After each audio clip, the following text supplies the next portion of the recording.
आज का हमारा विषय है कीमत विभेद, जिसको हम विभेदात्मक एकाधिकार के नाम से भी जानते हैं।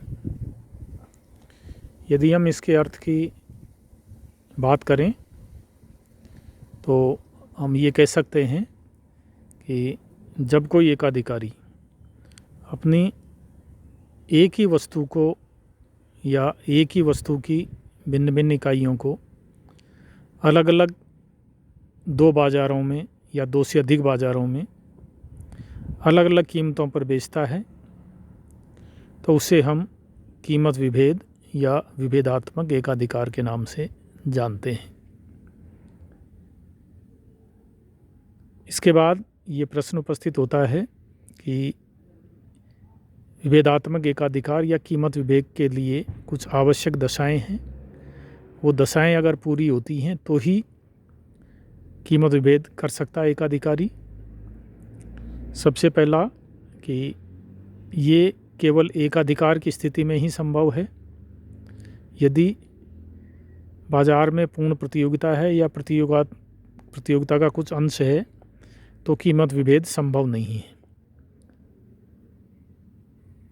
दूसरी विशेषता है या आवश्यक शर्त है इसकी कि दोनों बाज़ार पूर्णतया एक दूसरे से पृथक होने चाहिए।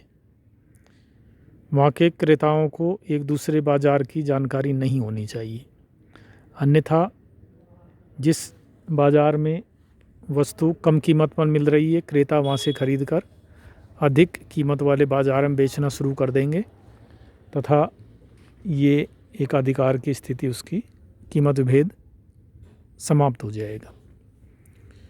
तीसरी कंडीशन जो है वो एकाधिकार की कीमत विभेद के लिए आवश्यक नहीं है, किंतु कीमत विभेद एकाधिकारी के लिए लाभदायक तभी होगा जब ये तीसरी कंडीशन पूरी होगी।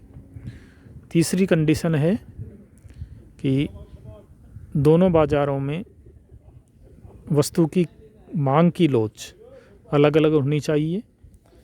जिस बाज़ार में मांग की लोच अधिक होगी वहाँ नीची कीमत निर्धारित करेगा एकाधिकारी, जहाँ बेलोचदार कीमत है वहाँ ऊंची कीमत निर्धारित करेगा और ऐसा करने से उसे लाभ प्राप्त होगा। तो ये कंडीशन एकाधिकारी के लिए ज़रूरी है। अब कीमत विभेद भी तीन प्रकार का होता है। पहला कीमत विभेद जिसमें एकाधिकारी उपभोक्ता की संपूर्ण बचत को वसूल कर लेता है। दूसरा जिसमें बचत को आंशिक रूप से ही वसूल कर पाता है।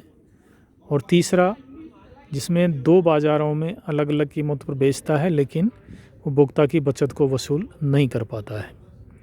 तो इस प्रकार एक एकाधिकारी के द्वारा जब दो बाज़ारों में वस्तुएं भिन्न भिन्न कीमतों पर बेची जाती है तो उसको हम कीमत विभेद या एकाधिकार के नाम से जानते हैं।